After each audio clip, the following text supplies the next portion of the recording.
Humilié par ma famille lors d'un dîner, je pensais avoir tout perdu quand mon frère m'a rejeté. C'était sans compter sur mon grand-père qui, à la surprise générale, a décidé de m'offrir son nom et son héritage, terrassant mon frère.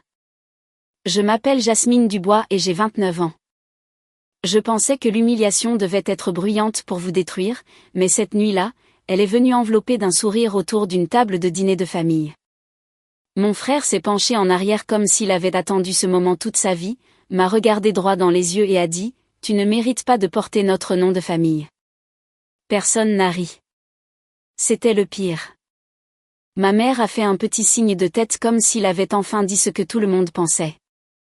Mon père a baissé les yeux sur son assiette, prétendant que les couverts étaient plus importants que sa fille étant effacée devant toute la famille. Pendant quelques secondes, la pièce est restée figée. Tout le monde me regardait comme on regarde du verre tomber sur le sol, attendant la fissure. Je sentais mon visage chauffer, mais je refusais de lui donner la crise qu'il voulait. Il continuait à sourire, fier de lui, certain de m'avoir remise à la place qu'il croyait être la mienne. Puis la chaise au bout de la table a grincé sur le sol. Mon grand-père s'est lentement levé. Il n'a pas élevé la voix. Il n'avait pas l'air en colère. D'une certaine manière, cela a rendu tout le monde encore plus silencieux. Il a regardé mon frère et a dit « Alors elle portera le mien et tout ce qui va avec. » Le sourire de mon frère a disparu si vite que cela a presque semblé douloureux. Sa main s'est serrée autour de son verre. « Non » a-t-il murmuré. « Grand-père, tu ne peux pas me faire ça. » Et c'est là que j'ai réalisé que ce dîner n'avait jamais vraiment été à propos de mon nom de famille. Il s'agissait d'une décision secrète que ma famille pensait avoir déjà été prise. Pour comprendre pourquoi ces mots m'ont blessé si profondément, il faut comprendre ce que le nom Durand signifiait dans ma famille. J'ai grandi en tant que Jasmine Dubois avec le nom de famille de mon père. Mais le nom que tout le monde respectait était celui du côté de ma mère, Durand. Mon grand-père, Théodore Durand, a bâti ce nom à partir de rien. Il a commencé avec un seul atelier de réparation en faillite près de la Seine, 2 machines empruntées et la réputation de se présenter quand personne d'autre ne le faisait. Au fil du temps, ce petit atelier est devenu Durand et Fils, une entreprise qui réparait des pompes à eau, des vannes et des systèmes de drainage d'urgence à travers Paris. Plus tard, grand-père a transformé une partie de l'ancien bâtiment en un atelier de formation pour les jeunes qui ne pouvaient pas se permettre d'aller à l'université, mais qui voulaient une vraie compétence et une seconde chance. À Paris, le nom Durand ne signifiait pas le luxe. Cela signifiait la fiabilité. Cela signifiait que quelqu'un répondrait au téléphone lors d'une tempête. Mais au sein de ma famille, cette signification s'est lentement tordue en statut. Ma mère, Marlène, aimait le respect qui venait avec le fait d'être une Durand. Mon père, Paul, s'était marié dans ce monde et avait survécu en étant d'accord avec quiconque semblait le plus puissant. Et mon frère, Damien, a appris tôt que s'il parlait assez fort, souriait assez confiante et portait une montre chère en le faisant, les gens le prendraient pour l'avenir. Damien avait 31 ans, 2 ans de plus que moi, et ma mère le traitait comme s'il était né en portant une couronne. Il travaillait dans l'immobilier haut de gamme, vendant des appartements de luxe et des propriétés en bord de rivière à des gens qui aimaient l'idée d'un quartier plus que les gens qui y vivaient déjà. Chaque affaire qu'il concluait devenait une annonce familiale. Chaque photo de lui en costume devenait la preuve qu'il allait de l'avant. Chaque fois qu'il coupait la parole à quelqu'un, ma mère appelait cela de la confiance. Chaque fois que je restais calme, elle appelait cela de la faiblesse. Je suis devenu ingénieur civil pour la ville, travaillant sur la planification des eaux pluviales et la prévention des inondations. Mon travail n'était pas glamour. Je passais mes journées à étudier des cartes de drainage, de vieilles canalisations, des rapports de risque de quartier et des systèmes d'urgence que les gens ne remarquaient que lorsqu'ils tombaient en panne. Grand-père comprenait cela. Il était le seul à poser de vraies questions. Il demandait quel système vieillissait, quel quartier avait besoin d'aide, combien de familles pouvaient être protégées par une bonne décision prise tôt. Quand je répondais, il écoutait comme si mes mots avaient du poids. À la maison, ma mère souriait vaguement et disait « Ça a l'air bien, chérie ». Puis elle interrogeait Damien sur sa dernière vente. Mon père hochait la tête sans lever les yeux. Damien riait et m'appelait la fille des tuyaux. Comme si empêcher une ville d'inonder était un passe-temps. Pendant des années, je me suis dit que cela n'avait pas d'importance. Les gens n'ont pas besoin d'applaudissements pour faire un travail significatif. Mais il y a une douleur particulière qui vient du fait d'être utile à des étrangers et invisible pour sa propre famille. Grand-père disait, un nom n'est pas un trophée, Jasmine. C'est une promesse. Je ne savais pas alors qu'il observait, mesurait, attendant de voir qui comprenait la différence entre porter un nom et l'encaisser. Damien pensait que la réponse devait être lui. Ma mère le pensait aussi. Mon père ne l'a jamais dit, mais son silence penchait dans la direction de Damien. Puis, quelques semaines avant le dîner du 82e anniversaire de grand-père, Damien a dit quelque chose au déjeuner du dimanche qui a fait rire toute la table, sauf grand-père et moi. Il a levé son verre, a souri narquoisement et a dit, « Grand-père a bâti le nom Durand, mais c'est moi qui peux enfin le vendre pour ce qu'il vaut. » Ma mère a ri comme s'il avait dit quelque chose de brillant. Mon père a souri dans son café. Grand-père n'a pas ri. Il a seulement regardé Damien, calme et impénétrable. C'était la première fois que je sentais le sol bouger sous la famille. Je pensais que Damien était seulement arrogant. Je n'avais aucune idée qu'il avait déjà commencé à transformer l'héritage de grand-père en une affaire. 3 semaines avant le dîner d'anniversaire de grand-père, la conversation de groupe familial a commencé à ressembler moins à une planification et plus à une scène que Damien avait construite pour lui-même. Ma mère a dit à tout le monde de garder la soirée libre parce que le 82e anniversaire de grand-père serait très spécial cette année. Elle a ajouté que nous devions bien nous habiller, arriver à l'heure et éviter les drames inutiles. Dans ma famille, éviter les drames signifiait généralement ne pas faire face aux conséquences de Damien. Quelques minutes plus tard, Damien a répondu avec une photo de lui-même debout à côté d'un homme en costume bleu marine sur mesure devant une tour de bureau en verre. Sa légende disait, de grandes choses arrivent pour le nom Durand. Mon estomac s'est serré. Damien n'avait jamais prêté attention à l'atelier Durand. Il n'y faisait pas de bénévolat. Il ne connaissait pas les apprentis par leur nom. Il s'était plaint une fois que le vieux bâtiment sentait l'huile et l'eau de pluie. Mais il se souciait profondément de la terre, en particulier des terres près de la rivière que les promoteurs convoitaient depuis des années. 2 jours plus tard, mon père a appelé pendant ma pause déjeuner. Sa voix était prudente, comme lorsqu'il voulait que j'accepte quelque chose d'injuste. Il a dit, « Ton frère a travaillé sur une proposition. Ta mère est très excitée. Je veux juste que tu promettes de ne pas rendre les choses inconfortables au dîner. » J'ai demandé, « Quel genre de proposition ?» Il a soupiré et a dit, « Il s'agit de moderniser les actifs familiaux. » C'était le langage de Damien, pas protéger l'atelier, pas étendre le fonds de formation, moderniser les actifs. J'ai demandé si grand-père l'avait approuvé. Mon père a fait une pause trop longue. Puis il a dit, sois juste compréhensive, Jasmine. Cela pourrait être bon pour tout le monde. Après l'appel, j'ai regardé une carte des risques d'inondation, mais tout ce à quoi je pouvais penser était le vieux bâtiment Durand. L'atelier était situé sur une propriété riveraine de valeur. Les promoteurs la voulaient parce que le quartier avait changé.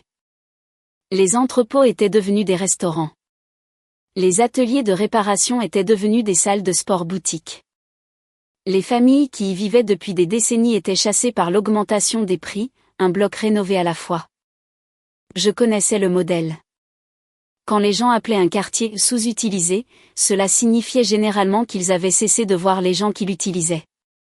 Cette nuit-là, Damien a envoyé par email à la famille une présentation brillante intitulée « Un avenir digne de l'héritage Durand ». La première page montrait des condos de luxe avec des jardins sur le toit, des balcons en verre et un parking privé. L'ancien atelier avait disparu. L'espace de formation avait disparu. La cour où les apprentis pratiquaient le soudage était remplacée par un café pour les résidents. Damien a appelé le plan une transformation audacieuse. Il a qualifié l'atelier de significatif émotionnellement mais inefficace financièrement. Il a qualifié le fonds d'apprentissage des opportunités de marque héritée, pas une promesse, pas une responsabilité, une marque. Plus je lisais, pire c'était. Damien voulait vendre le terrain à un promoteur et négocier des honoraires de consultant pour lui-même. Il proposait d'utiliser le nom Durand dans le marketing du bâtiment.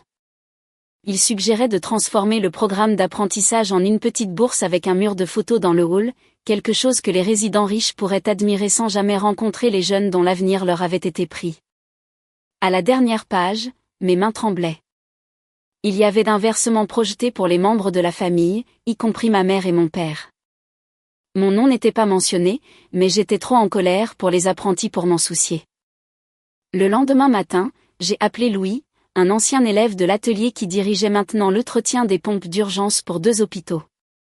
Il m'a dit que des rumeurs avaient déjà commencé.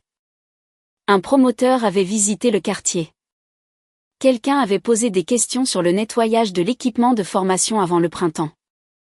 Avant que nous ne raccrochions, Louis est devenu silencieux et a dit « Jasmine, cet endroit m'a sauvé la vie. S'il te plaît, ne les laisse pas le transformer en décoration de hall. » C'est alors que j'ai cessé de penser comme la fille que personne n'écoutait et que j'ai commencé à penser comme l'ingénieur que grand-père respectait. J'ai consulté les registres publics, les documents fiscaux, le libellé de la fiducie, les rapports de zone inondable et les conditions de subvention liées au programme. À la fin de la semaine, j'avais une analyse de 12 pages montrant ce que la proposition de Damien coûterait en termes de risques juridiques, de confiance publique, de dommages à la communauté et d'engagement non tenu. Je ne l'ai pas renvoyé à la discussion familiale. Damien l'aurait transformé en un spectacle.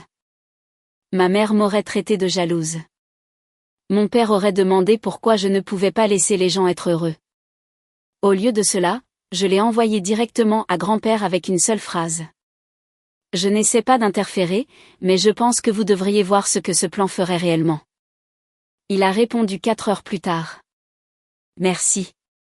J'avais besoin de faits, pas de bruit. Pour la première fois depuis des semaines, je me sentais stable. Mais Damien agissait comme un homme qui avait déjà gagné. Il a commandé un nouveau costume. Il a engagé un photographe. Il a dit à ses cousins qu'il se préparait à prendre la relève de la famille. Ma mère a dit à tout le monde que grand-père était enfin prêt à reconnaître le leadership. Personne n'a directement prononcé le nom de Damien, mais il n'en avait pas besoin. Au moment où je suis entrée dans ce dîner, je n'avais plus peur d'être ignorée. J'avais peur de ce que Damien allait détruire si personne ne l'arrêtait. Le dîner d'anniversaire de grand-père a eu lieu dans un restaurant aménagé dans l'ancien atelier de réparation Durand, le même bâtiment en briques où il avait autrefois travaillé 16 heures par jour, de la graisse sous les ongles et des factures impayées dans son carnet. Les propriétaires avaient délibérément conservé des éléments de l'ancien lieu. Des poutres en fer traversaient le plafond. Des photos en noir et blanc tapissaient les murs. Sur l'une d'elles, grand-père posait à côté de 3 apprentis adolescents, tous tenant des outils, tous souriant comme si quelqu'un venait de leur offrir un avenir. J'arrivais 10 minutes en avance, un simple sac cadeau dans une main et une pochette glissée sous mon manteau. Je m'étais promis de ne pas utiliser cette pochette à moins d'y être obligé. Je ne voulais pas gâcher l'anniversaire de grand-père. Je ne voulais pas me disputer devant des proches, des donateurs, d'anciens employés et des personnes liées à la fondation. Mais plus je m'approchais de la salle à manger privée, plus je comprenais que ce n'était pas un dîner d'anniversaire normal. Il y avait des marque-places, des menus imprimés, 2 longues tables disposées comme une salle de réunion se faisant passer pour un rassemblement familial. À l'extrémité, à côté du siège de grand-père, était assis notre avocat de famille, Maître Blanc, qui s'occupait des documents Durand depuis avant ma naissance. Les avocats n'assistent pas au dîner d'anniversaire pour le gâteau. Ma mère m'a vue la première. Elle portait des perles et le sourire qu'elle affichait lorsque des étrangers regardaient. « Jasmine, tu es là », dit-elle comme si mon arrivée était un détail mineur. Avant que je ne puisse répondre, Damien entra derrière moi et la pièce se tourna vers lui. Le visage de ma mère s'éclaira. Elle lui arrangea le col et dit « Le voilà, l'avenir de cette famille ». Damien rit doucement, faisant semblant d'être embarrassé, mais il me regarda pour s'assurer que j'avais entendu. Il avait l'air soigné, cher et complètement sûr de lui. Mon père se tenait près du bar, tenant un verre d'eau qu'il ne buvait pas. Il me fit un rapide signe de tête, puis détourna le regard. C'était sa spécialité, presque de la gentillesse, presque du courage, presque de la paternité. Je me dirigeai vers la table et remarquai un siège libre près de grand-père. Pendant une demi-seconde, je pensais que c'était peut-être le mien. Puis ma mère me toucha le bras et dit « Oh, chérie, tu es là ». Elle me guida vers une chaise à mi-chemin de la table, entre un cousin éloigné et un ami golfeur de mon père. Damien prit la place à côté de grand-père comme si elle lui avait toujours appartenu. Grand-père n'était pas encore arrivé. C'était important. Damien arrangeait la scène avant l'entrée du juge. Pendant que les invités se mêlaient, Damien se déplaçait de personne en personne, serrant des mains et parlant avec des phrases polies. Vision, croissance, opportunité, héritage. Il utilisait le nom du rang comme une clé qu'il avait volée et testait dans chaque serrure. Je l'entendis dire à un vieil ami d'affaires de grand-père que l'atelier était une terre sous-performante. Je l'entendis dire à un donateur qu'une direction plus jeune pourrait repenser la mission. Je l'entendis dire à un homme ressemblant à un promoteur près de l'entrée que la famille était émotionnellement attachée mais prête. Prête à quoi? Je voulais demander. Prête à effacer 60 ans de travail?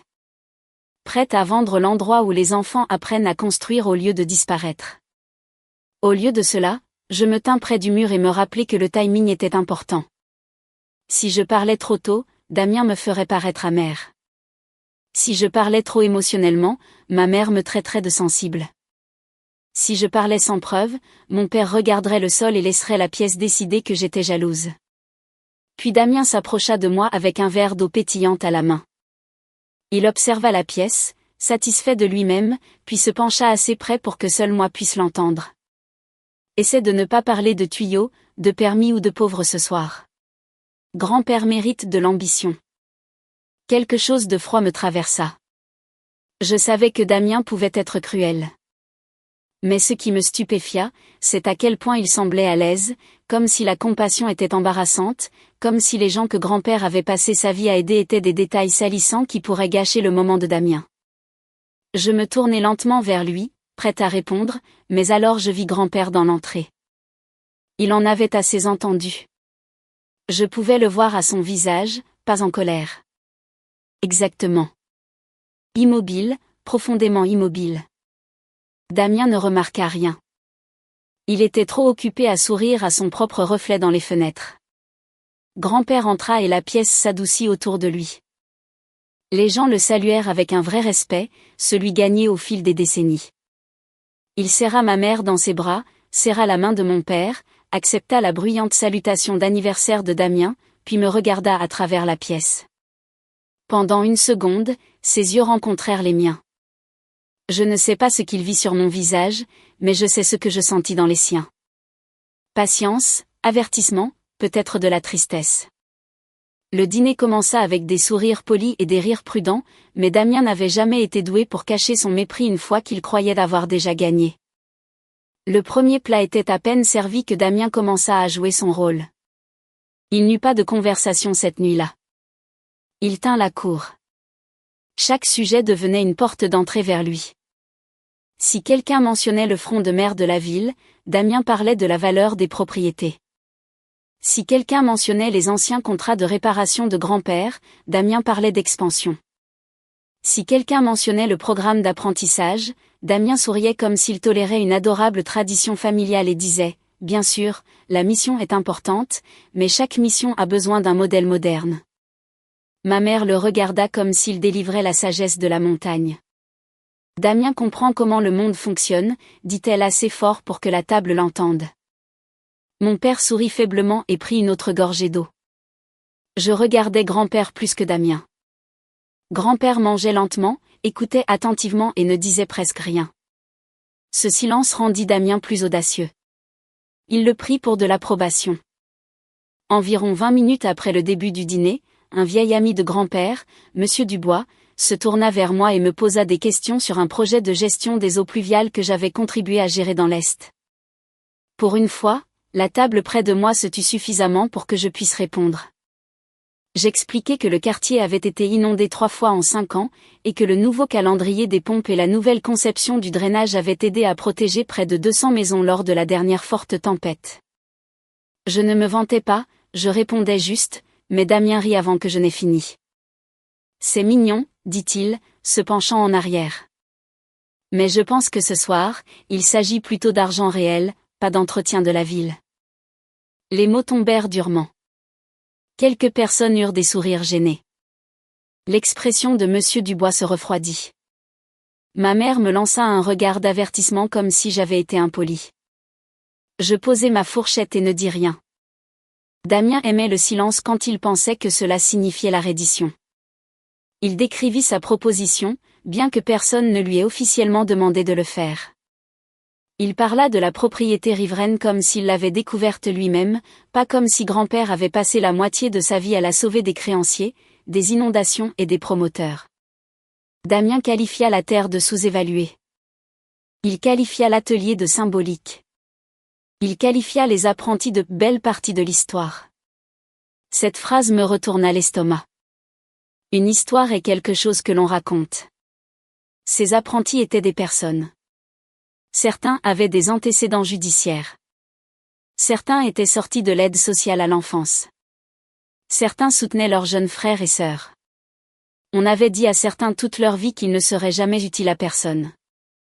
Durand et fils leur donnaient des compétences, des salaires, des références et de la fierté. Damien les réduisait à de la décoration. Je jetai un coup d'œil vers la station de service et vis Louis debout avec deux anciens apprentis qui avaient aidé à la restauration de l'événement en guise de faveur à grand-père. Sa mâchoire était serrée. Il avait tout entendu. Je pris finalement la parole. Qu'arrive-t-il aux apprentis si l'atelier ferme ? Damien tourna lentement la tête comme si j'avais interrompu un discours de mariage. Ils s'adaptent, dit-il. Les gens qui réussissent le font toujours. La pièce changea après cela. Personne ne cria. Personne ne claqua la table. Mais quelque chose changea. Monsieur Dubois baissa les yeux. Un cousin cessa de sourire.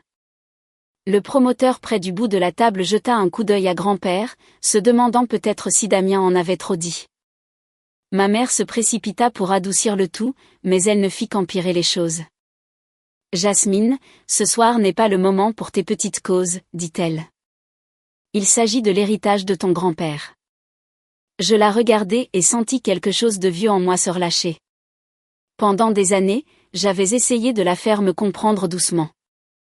J'avais expliqué mon travail, minimisé ma douleur, avalé de petites humiliations et accepté des demi-excuses.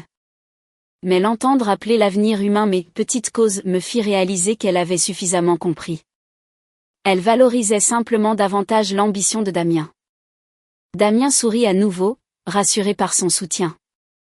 Il leva son verre et dit, « Écoutez, le changement met certaines personnes mal à l'aise, mais tout le monde n'est pas fait pour faire avancer une famille.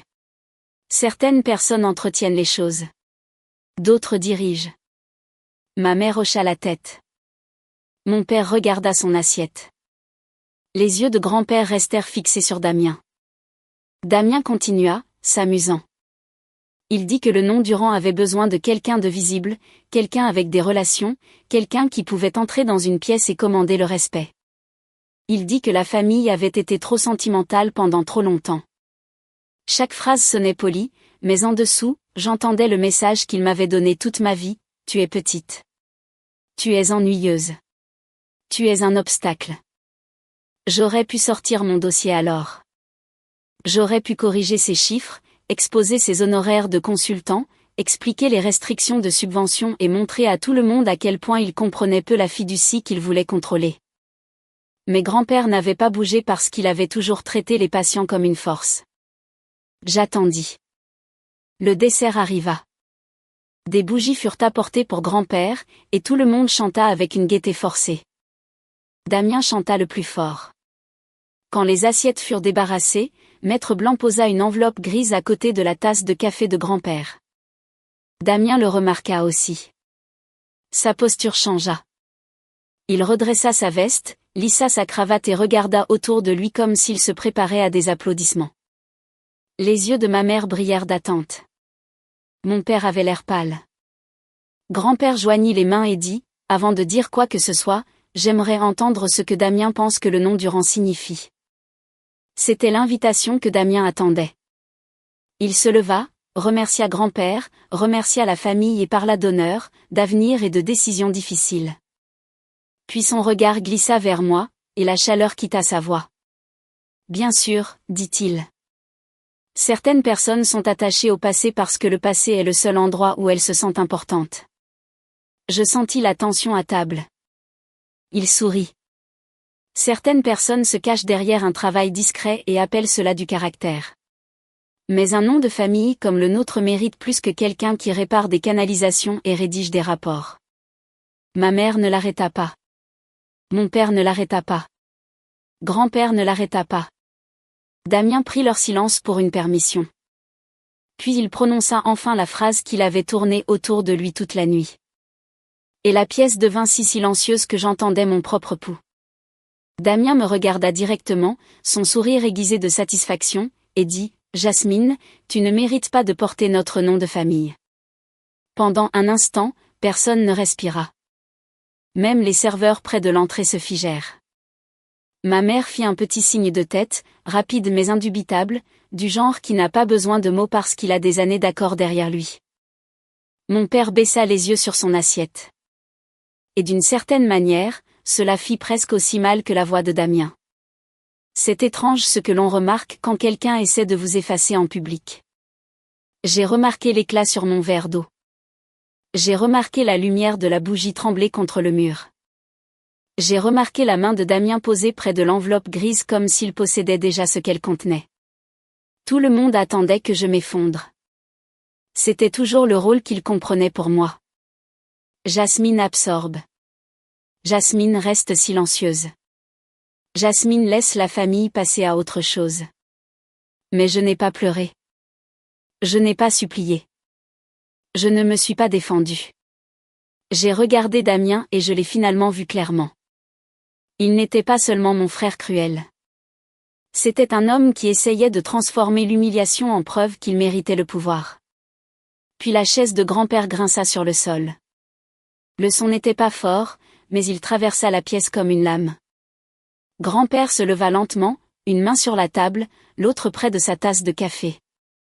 Le sourire de Damien s'éclaira pendant une demi-seconde car il pensait que grand-père se levait pour le bénir. Ma mère s'assit plus droite. Mon père ferma les yeux. Grand-père regarda Damien en premier.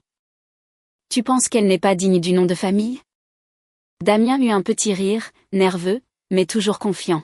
« Je pense que quelqu'un devait le dire. » Grand-père hocha la tête une fois, puis « alors elle portera le mien et tout ce qui va avec. » Le visage de Damien se vida. La couleur le quitta si rapidement que plusieurs personnes le remarquèrent. Ses doigts se serrèrent autour du dossier de sa chaise. « Non, » murmura-t-il, puis plus fort. « Grand-père, tu ne peux pas me faire ça. » La voix de grand-père resta calme. « Je ne t'ai pas fait ça. Tu m'as apporté la vérité et tu as appelé ça du leadership. » Damien secoua la tête. « Tu ne comprends pas. J'essayais de protéger ce que tu as construit. » Non, dit grand-père. Tu essayais de vendre ce que tu n'as pas gagné. Grand-père se tourna vers Maître Blanc, qui ouvrit l'enveloppe grise et en retira plusieurs documents. La main de ma mère vola à son collier. Papa, peut-être que cela devrait être privé. Grand-père ne la regarda pas.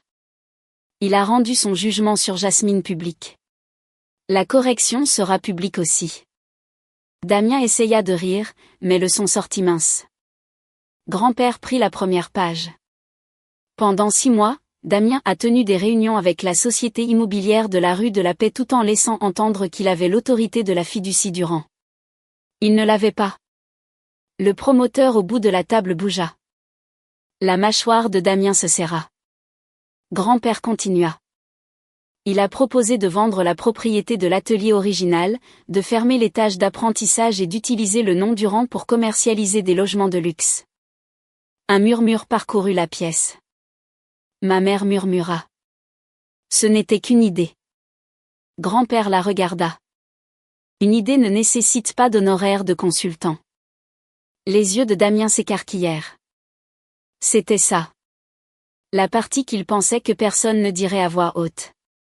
Grand-père souleva une autre page. La proposition inclut des frais personnels à Damien si la vente est conclue. Elle recommande également de réduire le fonds d'apprentissage en une bourse d'études pour des raisons de publicité. Louis détourna le regard, son visage dur de blessure. Grand-père le vit. Tout le monde le vit.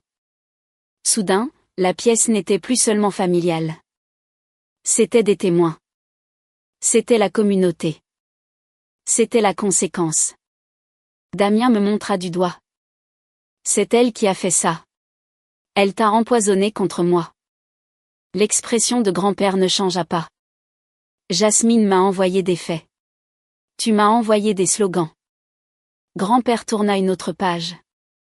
Son analyse a montré des risques juridiques, des violations de subventions, des complications de zones inondables et des dommages aux partenariats communautaires que cette famille a promis de protéger. Elle n'a pas demandé de titre. Elle n'a pas demandé d'argent. Elle m'a demandé d'examiner la vérité avant que quiconque ne renonce à une responsabilité. Le visage de Damien se tordit. C'est une employée de la ville. Elle ne sait pas comment fonctionnent les affaires. La voix de grand-père s'aiguisa. Elle construit des systèmes qui assurent la sécurité des gens. Tu construis des discours pour vendre ce que tu n'as jamais gagné. Le silence qui suivit était presque physique. Damien cherchait du secours. Ma mère semblait déchirée entre la panique et le déni. Mon père ne dit toujours rien, mais cette fois son silence ne protégeait pas Damien. Il le dévoilait. Grand-père posa les deux mains sur la table. Ce soir, j'étais prêt à annoncer un plan de transition pour la fiducie Durand. Damien croyait que ce plan le placerait dans un rôle consultatif.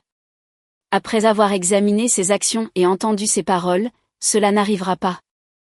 Damien recula comme si le sol avait bougé. Grand-père continua.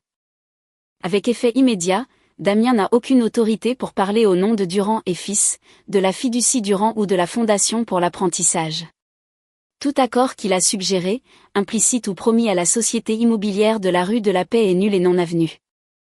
Maître Blanc a déjà préparé les avis. Le promoteur se leva silencieusement, boutonna sa veste et partit sans serrer la main de Damien. Cette petite action frappa Damien plus fort que n'importe quelle insulte. Son futur accord sortit de la pièce sous ses yeux. Grand-père me regarda alors, et son visage s'adoucit juste assez pour briser quelque chose dans ma poitrine. Jasmine, je te demande de présider la Fondation pour l'apprentissage et d'être la fiduciaire votante de la propriété de l'atelier. Si tu choisis d'accepter le nom Durand, je le soutiendrai légalement et publiquement. Mais que tu changes de nom ou non, tu en as déjà porté le sens mieux que quiconque à cette table ce soir. Je ne pus parler au début. Toute ma vie, j'avais voulu que quelqu'un dans cette famille dise qu'il me voyait. Juste moi. Damien frappa la table de sa main. C'est insensé. Tu lui donnes tout parce qu'elle m'a fait passer pour un incapable. Grand-père se tourna vers lui. Non, je lui fais confiance parce que tu as été clair. Ma mère retrouva enfin sa voix. Damien était contrarié. Il ne voulait pas blesser Jasmine. Grand-père la regarda. Il le voulait. Et tu as acquiescé. Le visage de ma mère se chiffra, mais grand-père n'avait pas fini. Il regarda mon père. Et tu as détourné le regard. Les épaules de mon père s'affaissèrent. Personne n'avait jamais nommé son silence si clairement. Damien respirait difficilement maintenant, sa confiance s'effritant devant tous ceux qu'il avait essayé d'impressionner. Grand-père prit le dernier document et dit, « Damien, tu dois des excuses à ta sœur. » Damien me regarda. Pendant une seconde, je pensais qu'il pourrait le faire. Puis la fierté l'emporta. Il attrapa sa veste. « Tu le regretteras, dit-il. » La réponse de grand-père fut calme. « Non, Damien. J'aurais regretté de récompenser ça. » Damien sortit, mais personne ne le suivit. Pas immédiatement. Pas cette fois. La porte se referma derrière lui, et le son ressembla à la fin d'un mensonge que notre famille s'était raconté pendant des années. Après le départ de Damien, la pièce resta silencieuse d'une manière que je n'avais jamais entendue auparavant. Ce n'était pas le silence des gens qui évitaient les conflits. C'était le silence des gens forcés de les regarder en face. Ma mère se leva à moitié de sa chaise, probablement pour courir après Damien comme elle le faisait toujours quand les conséquences devenaient trop proches. Mais grand-père prononça son nom une fois, et elle s'arrêta. « Assieds-toi, Marlène. Pour une fois, laisse-le partir sans lui apprendre que quelqu'un d'autre nettoiera ce qu'il casse. » Ma mère s'assit lentement, pâle, ses mains trop serrées sur ses genoux. Mon père me regarda enfin et la culpabilité dans ses yeux était presque plus difficile à voir que son silence ne l'avait été. Il ouvrit la bouche, la referma, puis dit « Je savais que Damien avait parlé à des promoteurs. Je ne savais pas que ça était allé si loin. » Grand-père le regarda et dit « Tu en savais assez pour demander à Jasmine de ne pas rendre les choses inconfortables. » Mon père tressaillit. Pendant des années, il avait traité la paix comme l'absence de voix forte, même lorsque cette paix exigeait que j'avale le manque de respect pour que Damien puisse rester à l'aise. Cette nuit-là, quelqu'un a enfin dit la vérité à voix haute. Le silence peut paraître doux de l'extérieur, mais lorsqu'il protège la cruauté, il devient un choix. Le dîner ne continua pas. Les gens se tenaient en petits groupes, chuchotant, stupéfaits par l'effondrement de l'avenir que Damien avait annoncé toute la soirée. Maître Blanc parla doucement avec grand-père. Le promoteur était parti. Le photographe engagé par Damien rangea son appareil photo sans prendre une autre photo. Louis s'approcha de moi près de l'entrée, les yeux brillants, et dit « Merci. » 2 mots. C'était tout, mais il signifiait plus pour moi que tous les compliments polis que ma famille avait jamais faits à Damien. Grand-père me toucha le bras et me demanda de marcher avec lui. Nous quittâmes la salle à manger par un couloir latéral qui menait à l'ancien atelier derrière le restaurant. Un coin avait été conservé avec des outils d'origine, un établi et une enseigne fanée sur laquelle on pouvait lire Durand et Fil. Grand-père resta devant pendant un long moment. Sous les lumières plus douces, il ressemblait moins à l'homme puissant qui venait de mettre fin à la fantaisie de Damien, et plus au grand-père qui m'avait autrefois appris à tenir une clé à molette quand j'avais 9 ans. « Je ne t'ai pas choisi parce que Damien t'a blessé, dit-il, je t'ai choisi parce que lorsque tu as vu quelque chose de mal, tu as protégé les gens qui auraient payé le prix. » Je m'essuyai le visage alors, non pas parce que j'étais brisé, mais parce que je m'étais tenu ensemble pendant si longtemps que je ne savais pas comment arrêter. Je lui dis que je ne voulais pas que la fondation devienne une arme contre Damien. Grand-père sourit tristement et dit, « C'est exactement pourquoi on peut te faire confiance avec. » J'acceptai le rôle, mais je posai 3 conditions. Le programme d'apprentissage devait rester ouvert. Une partie fixe des bénéfices de Durand et Fils devait soutenir les étudiants qui ne pouvaient pas se permettre les outils, le transport ou les frais de certification. Et aucun membre de la famille n'aurait d'influence sur la fondation s'il ne respectait pas son objectif. Grand-père accepta avant même que j'aie fini. Quelques mois plus tard, les documents devinrent officiels. Damien perdit l'accord de la rue de la Paix, et sans le nom Durand derrière lui, les investisseurs cessèrent de lui répondre. Il ne perdit pas tout, mais il perdit ce qu'il appréciait le plus. L'illusion qu'il avait droit au pouvoir parce que tout le monde l'avait traité comme s'il était spécial. Ma mère tenta de s'excuser par morceaux au début, petits messages vocaux prudents, phrases qui commençaient par « je n'ai jamais voulu » et se terminaient avant que la responsabilité ne soit pleinement assumée. Je ne me suis pas précipitée pour la faire se sentir pardonnée. Mon père m'écrivit une lettre. Elle était maladroite, tardive et imparfaite, mais c'était la première fois qu'il admettait que détourner le regard avait été plus facile que de me défendre. J'ai gardé cette lettre, non pas parce qu'elle réparait le passé, mais parce qu'elle prouvait qu'il avait enfin cessé de s'en cacher. Quant au nom Durand, je n'ai pas changé le mien tout de suite. Peut-être que les gens s'attendaient à ce que je le prenne comme un prix après qu'on m'ait dit que je ne le méritais pas. Mais c'était la leçon que j'avais apprise. Un nom peut ouvrir des portes, mais le caractère décide si l'on mérite de les franchir. J'ai utilisé le nom Durand pour le nouveau programme de bourse d'études à la place. Le premier groupe d'étudiants a reçu des kits d'outils, des laissez-passer de transport et des stages rémunérés auprès des équipes de maintenance locales. Lors de la cérémonie, grand-père était assis au premier rang, les larmes aux yeux. Louis a prononcé le discours de bienvenue. Ma mère est venue discrètement et s'est assise près de l'arrière. Damien n'est pas venu. Peut-être qu'un jour il comprendra que perdre le pouvoir n'était pas la pire chose qui lui soit arrivée. La pire chose était de réaliser qu'il avait confondu l'attention avec le respect et le droit avec la valeur. Cette nuit-là n'a pas guéri ma famille par magie. La vraie guérison ne fonctionne pas comme ça, mais elle m'a prouvé que je n'avais jamais été invisible. J'étais seulement restée dans une pièce où les mauvaises personnes refusaient de me voir. La plus grande leçon que j'ai tirée de tout cela est la suivante: votre valeur n'est pas décidée par la voix la plus forte de votre famille, par le parent qui favorise quelqu'un d'autre, ou par la personne qui utilise votre silence contre vous. La vraie valeur se construit par la responsabilité, la gentillesse, le courage et la façon dont vous protégez les gens quand il n'y a rien de facile à gagner. Une famille saine ne devrait pas apprendre aux enfants à rivaliser pour l'amour. Elle devrait leur apprendre à respecter le caractère, l'honnêteté et le service. Et si votre famille oublie cela, vous avez toujours le droit de vous souvenir de qui vous êtes.